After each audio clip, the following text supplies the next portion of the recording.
The Ecovacs T8 AIVI and the Roborock S6 MaxV are the two most advanced robot vacuum cleaners on the market today. There's a lot of exciting stuff coming soon, but for now this is it. These are the top of the line. Their most notable feature is artificial intelligence, which allows them to recognize and avoid objects that could get normal robot vacuum cleaners into a lot of trouble. For example, getting stuck on cords or spreading pet accidents all around the house. If you're in the market for one of these robots, you may be wondering about the pros and cons of each of these and which one you should buy. Well, let's find out. In this video, I subject each of them to 9 different challenges. I also compare them to other high-end robot vacuum cleaners to see how their performance stacks up.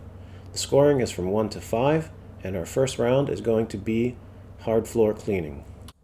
First up is the Roborock S6 MaxV.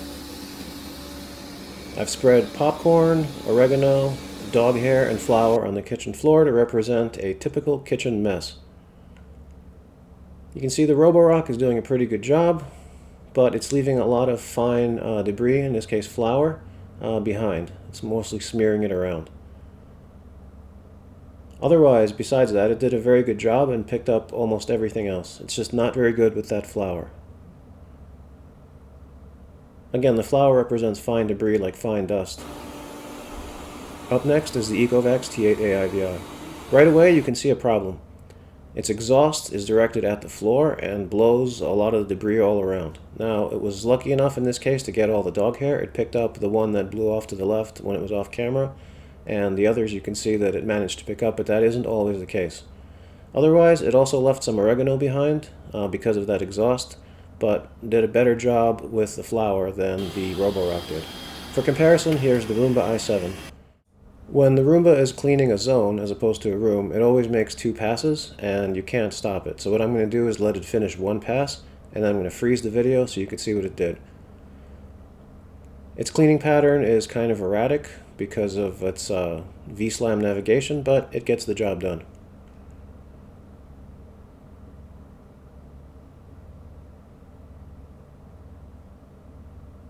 So here it is after 1 pass. It did a pretty good job, about as good as the Roborock and maybe a little bit better than the T8.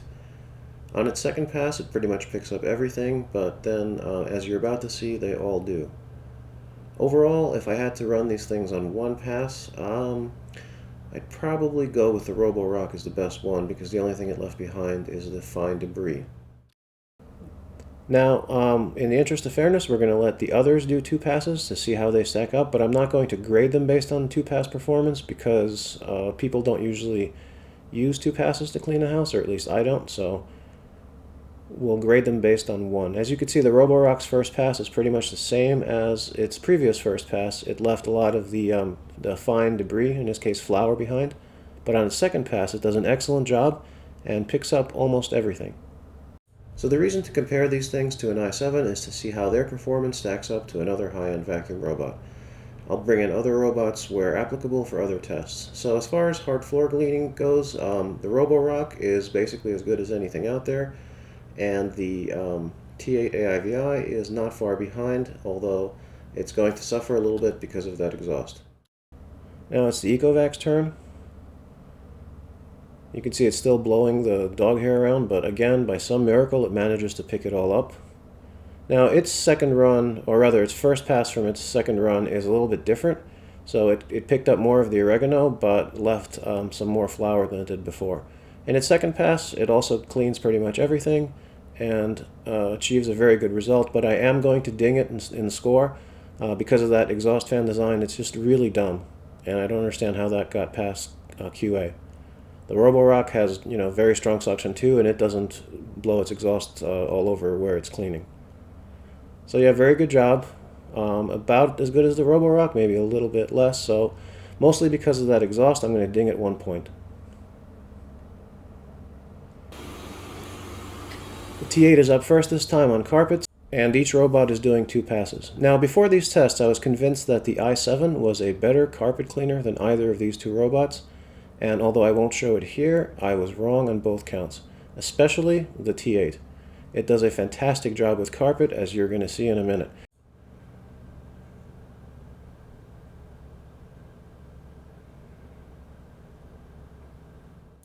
Again, 2 passes for each robot. So it's done, and let's take a look. There's almost no birdseed and almost no hair left behind. This is a fantastic job. I was really surprised when I saw this. I was not expecting this at all. The one place it didn't do that great a job is right near the door. And I actually didn't put that dirt there. That's just there for me walking in and out of the house. And it's basically like dried mud. So everything I put down, the T8 picked up very well.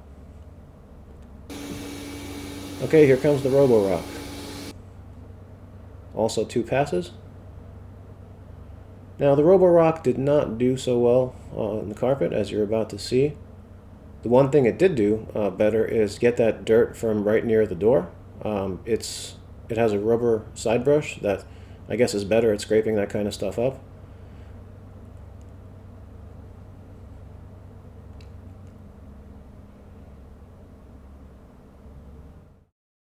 But it left quite a bit of hair and birdseed behind, as you can see. It's not a terrible job considering the amount of dirt that I put on this carpet. It's actually pretty good, but it's just not as good as the T8, except right by that door.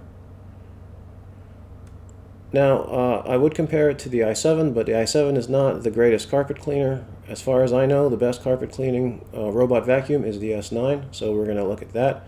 And my S9 is about to be returned, so it doesn't have a map of my house, so we'll just put it on spot cleaning mode. Keep in mind that it's not going to get everything, especially like around the edges of its circle. You could see it wandered off there in, famous Roomba navigation.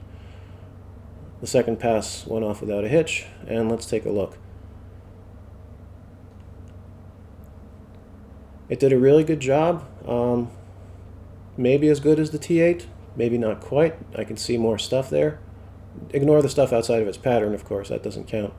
But overall, still, I think the T8 did a better job, and the T8 blew this test away and got a perfect score. The Roborock is just okay. Next is mopping. So I did film both robots with the stock mop, and I cut the T8's performance out of this because it basically did exactly the same thing that the Roborock did. It has essentially the same stock mop, except that it has carpet detection, so unlike the Roborock, it did not mop the carpets. Roborock's app has no mopping zones, as does the Ecovacs app, but the Ecovacs doesn't really need it because, in my experience, it detects carpet perfectly.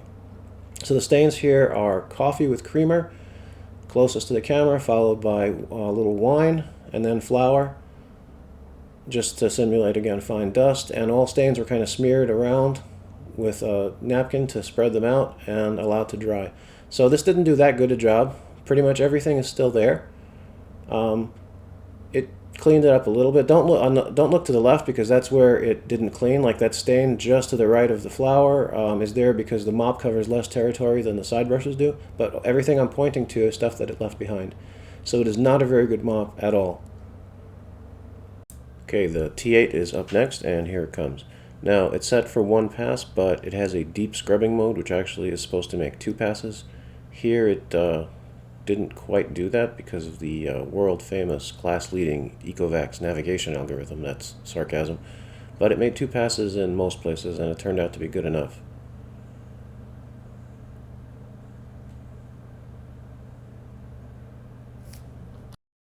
The results are excellent. Not perfect, but really, really good.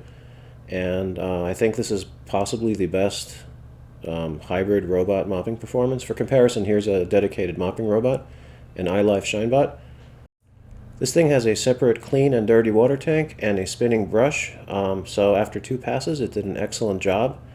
Slightly better than the T8's vibrating mop, except for that bottom left corner, which it missed for some reason. But it's interesting that the Pro mopping attachment on a hybrid robot can actually match, and in some cases exceed, a dedicated mopping robot. So for the scoring, I decided to do something a little bit different.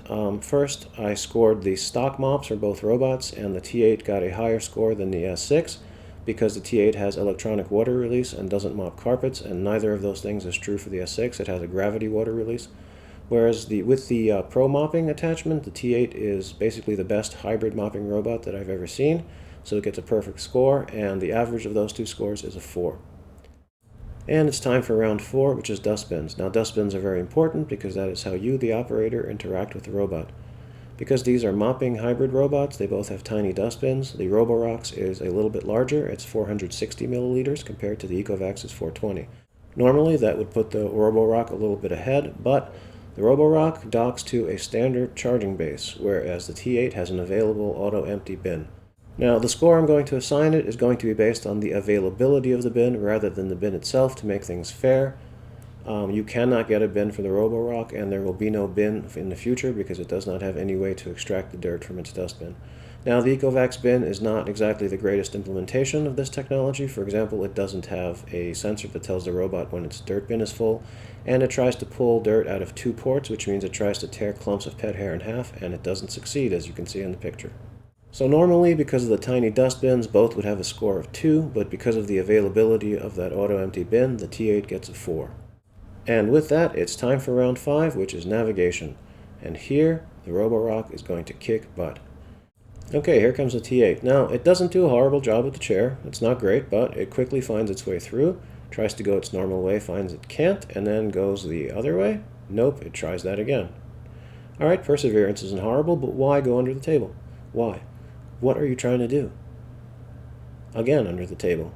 What is this thing thinking? The algorithm is so bad. Whoever programmed this thing just, I don't know, needs to find a new job, and Ecovacs needs to hire someone else.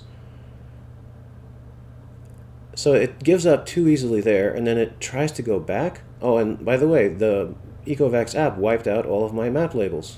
Room labels, rather. So that messed up all of my schedule because it thought the map changed. It does that every time anything changes. It's very annoying. What is this thing doing?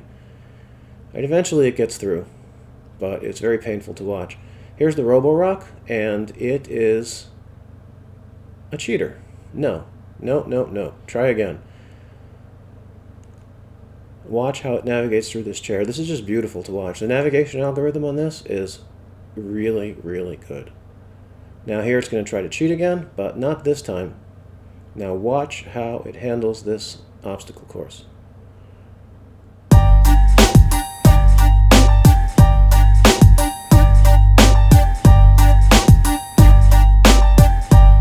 So the score is 2-4. Why not 5? Because the Roborock is the only robot I have ever seen that falls downstairs. Okay, it's time for round 6, artificial intelligence. So here's the T8 on its first pass, and it gets confused by the gloves. Now, it's not the artificial intelligence that's confused, it's the navigation algorithm. So it spends quite a bit of time up in that corner.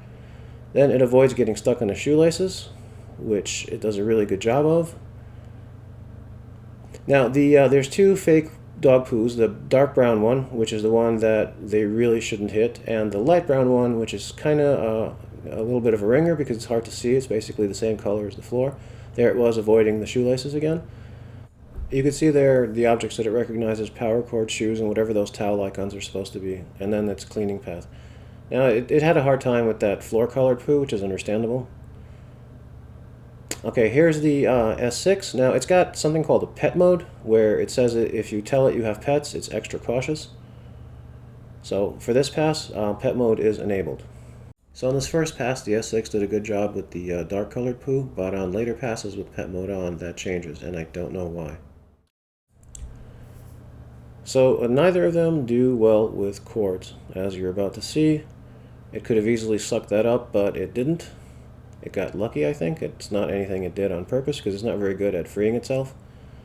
It also didn't do a very good job with the floor-colored poo, but again, that's okay, because that's hard to see. It did recognize it as an unknown object, whereas the dark brown poo it recognized as pet waste, which is really odd considering its later behavior, but we'll get to that soon. The photos that the app shows you of the objects it avoids is definitely a point in its favor. Alright, so this is with pet mode off, and pet mode off makes it kind of obnoxious. It makes it better with cords, as though it purposely fails to recognize cords if you have pets, because people who have pets can't possibly have power cords or charging cords.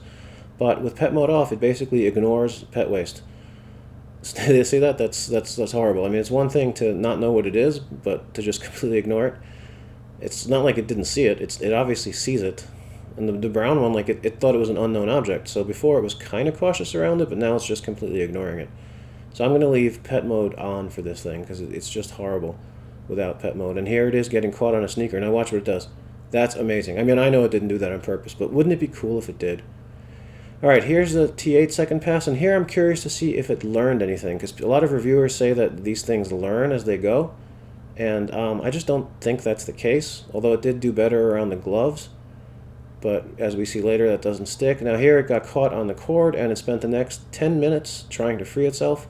I was patient for a long time, and then I just got tired of it, so I eventually got sick of waiting, freed it, and we're going to do that pass over again. Pass 2.5. Now here it returns to its original navigation issues with the glove, so it didn't really learn anything. Again, I see no evidence of any machine learning with these artificial intelligence tests. It's more like the angle it, attacks it from, the lighting, all these things could lead to different results. Also, how many objects and how close they are together could confuse its navigation algorithm. Here, it sees the cord, right? It knows it's a cord, but it still messes with it, which is really dumb, and that's just poor programming. But the T8 is really good with pet waste. Except for one little accident later on, it just doesn't touch the waste. And that, I know that looked like it was close, but it didn't actually touch it. I was watching from the side. Overall, the T8 does very well with artificial intelligence. Very impressed by this robot. So now, because I mentioned previously that navigation algorithm get confused, the navigation algorithm could come in conflict with the AI algorithm if it's too densely packed. So here we see the T8 avoiding the cord really well. Oh, yeah, that's the one accident I mentioned. I don't know why that happened. So the interesting thing with the Roborock is pet mode is on now, and it also has a limited area, and it just completely ignores that pet waste. I don't know why. Maybe it learns in reverse, like it gets worse with time. So I wanted to see if the T8's little poo hit was a fluke, and I'm pretty confident that it was. It does an excellent job of avoiding not only the pet waste, but also the cord on its way out when confined to a limited area. So even though the T8 did a lot better, we have to consider that the Roborock has night vision and the T8 doesn't. So we're going to give them the same score, and that brings us to round 7. So speaking of night vision, the Roborock, when it senses darkness, switches to its infrared camera and lets you see in the dark. Now, other than moving around and looking at things through your camera, it doesn't really have too many features. You can send voice messages to freak out your family, which is about the only use I can think of for that. One nice thing about the Roborock is that you can have the camera on while you're cleaning, which is really fun. At least, the first few times. Ignore my drinking problem. Now, the Ecovacs has a few more features in the app. It has no night vision camera again, so that limits it considerably. But other than moving around, it has something called patrol mode. But before I get into that, I have to say that unlike the Roborock, the video features of this robot are accessed through a different menu and have nothing to do with the mapping features, so you cannot map your house using the remote control, which is really a big oversight. You can do that with every other LiDAR robot I have. It saves considerable time and makes things very easy. And considering how buggy the Ecovacs app is and how likely it is to ruin your map, that's really something they should have. So patrol mode lets you set, and you can also take photos from the app. So that's a nice little feature that Roborock either doesn't have or isn't very intuitive because I couldn't find it. So patrol mode lets you set these points throughout your house.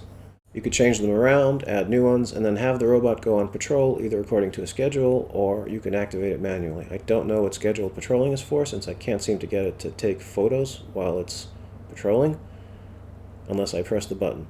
So because the T8 has more features but the S6 can see at night, they get the same score. Now it's time for round 8, which is app features and functionality. So the Roborock has an almost fully featured app that is very mature, very bug-free. The only feature it lacks is the ability to save and name clean zones, which is something the iRobot app has. It's a very useful feature.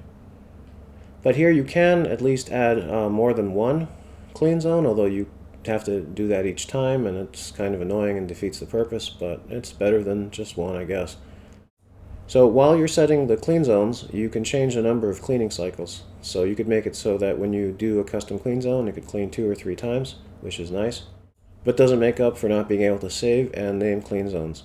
Now you can clean individual rooms in a specific sequence. You can do a full house cleaning, or of course you can do the clean zones.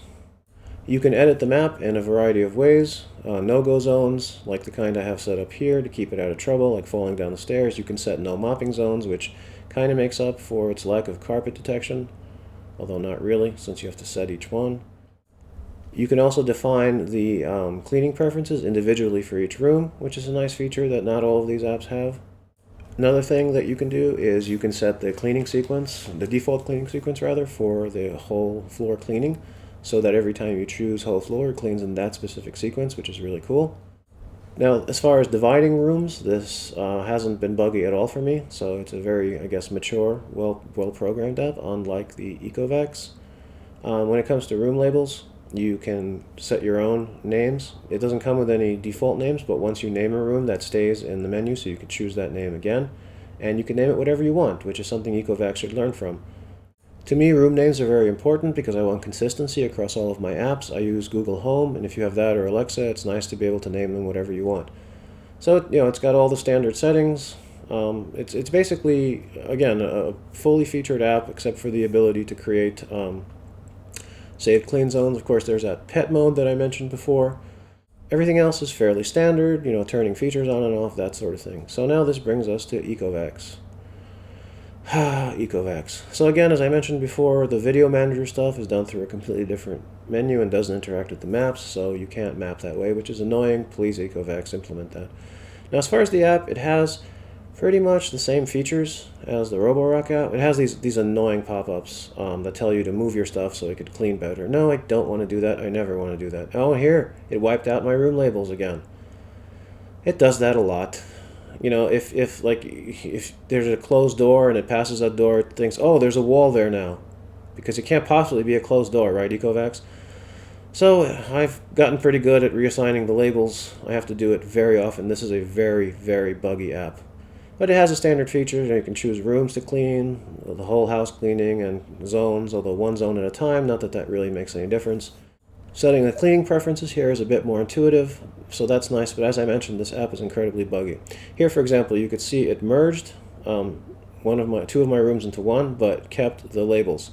So, separate labels. So if I try to merge it again, it won't let me. So to get around that, I merged those two rooms into one and then separated them back into two separate rooms, which fixed that. Now, as I mentioned, these labels are preset, so you can't have custom names for your rooms, and until very recently they had very few of them, so they didn't have anything for hallway. Recently they added corridor, so I guess that's okay. This app is good. It's just, or it would be good rather if it weren't so buggy. I mean, it's just really, really buggy. So the T8 gets a 2 and the S6 gets a 4. It would be 5 if it had the ability to save clean zone. So this brings us to round 9. In a previous video, I demonstrated that Roombas with dirty brushes can severely scratch plexiglass, which means they'll eventually scratch your floor. So this is a test I do that's standard now. As you can see, the Roborock didn't really leave any scratches except the fine hairline stuff you would expect. And of course, tread marks from the dirty wheels. These robots have not been cleaned, and that's on purpose because, they're robot vacuum cleaners. They're going to get dirty. So if they scratch your floor when dirty, they're going to scratch your floor. So the T8, in that Roomba scratching video, left some pretty serious swirl marks, but that was because of a bit of debris caught in the caster wheel. Here it did about the same thing as the Roborock, which is basically nothing. So they both get the same score in this, which is going to be 4 out of 5, because they do leave some hairline scratches, and I'm sure that there's a way to prevent that, maybe different rubber for the caster wheels or whatever. So that brings us to the end of our challenge, and the winner is not the Roborock. The T8 barely edged it out, but had it been a tie, I would have been forced to call it for the T8. While the Roborock does have certain advantages, such as night vision and a much better app, at the end of the day, the T8's app is good enough, and things like the available auto-empty bin are a game changer. The better mop makes the mopping feature something that makes sense rather than just taking up dustbin space. And while the navigation is sometimes painful to watch, it never stops it from getting where it needs to go. And of course, the artificial intelligence. Really the only thing that I seriously do not want these robots to run into is a pet accident. And the Roborock is just not good at avoiding them. The T8 is much better. It's not perfect, but it's better. So that brings me to the end of this video. Thank you very much for watching. Please like and subscribe. This was an extremely difficult video to make. Took me almost a week. Maybe that's because I'm bad at life, but that's just how it is. Until next time, I'm Mike, and this is Mr. Roombato.